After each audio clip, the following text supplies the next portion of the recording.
There is a kind of fear that is obvious. The fear such as when yet another apartment building with a lot of Jews, 3181 Bayview, has 2 or 3 floors in which mezuzot are taken off the doorposts. And then there is a kind of fear that is older, quieter, and perhaps even more dangerous. This week's Parsha is not about obvious fear. It is not yet about violence or slavery or threat.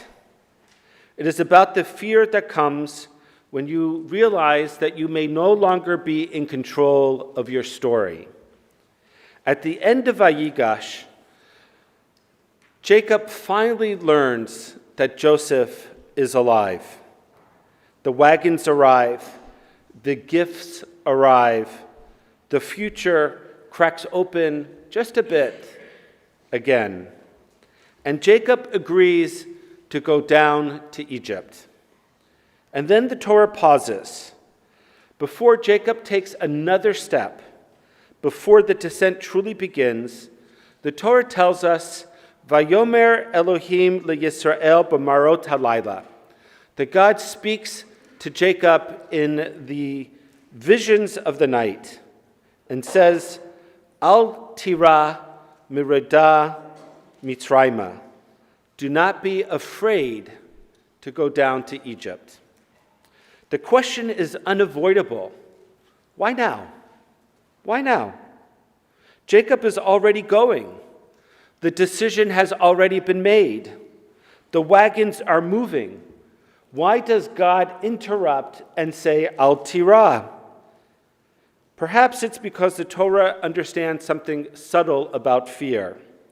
Fear does not only stop action, sometimes it can accompany the right action and hollows it out from within. Rashi hears this immediately.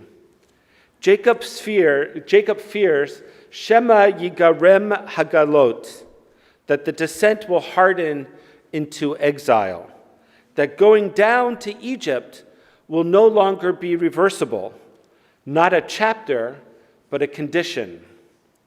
The Ramban, Nachmanides, sharpens the point. He says that Jacob is not afraid of danger, rather he's afraid of menucha, of comfort. Egypt is powerful, organized, seductive. The danger is not destruction, but erosion, not death, but dilution. And the Midrash adds a deeper level. Jacob fears that the Shekhinah, that God's presence, does not descend into exile, that God belongs to the land and sovereignty and clarity, not to displacement and ambiguity. That's why the Torah tells us that God appears b'marot halayla, in the visions of the night. Night is when fear speaks the loudest. Night is when control disappears. Night is when leaders and parents confront what they cannot manage. Jacob's fear is not, will we survive? It is, who will we become once history stops asking us for permission? That fear is deeply recognizable. There is a fear that many of us feel today that is not only about physical danger, though that danger is real. It's the fear of losing authorship over our Jewish story, of watching others define us, of sensing that events are moving faster than Jewish agency. And when that fear surfaces, an ancient instinct awakens, the instinct to retreat, to shrink, to become less present, to survive by becoming smaller.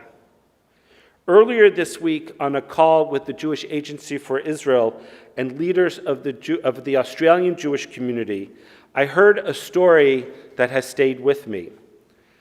It was shared as an antidote, not a headline, about a Jewish woman in Sydney who since October 7th has placed in her window facing the street an electronic Chanukah, an electronic Hanukkah menorah. Following the attack at Bondi Beach, her young daughter begged her to take it down. It made her afraid that they would become a target.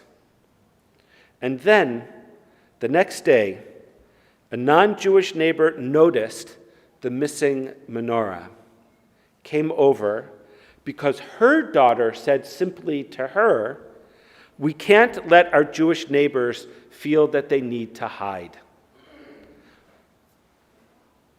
And the woman put back up her electronic Chanukah. What struck me was not the menorah.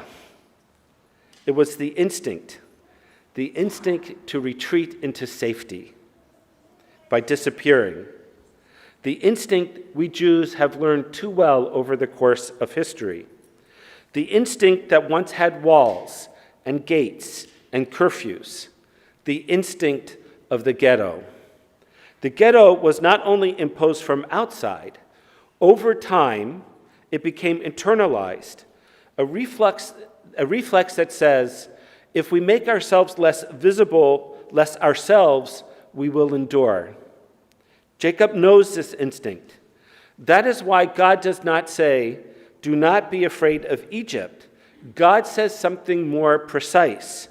Al tira me'rada Mitzrayim. Do not be afraid of the descent.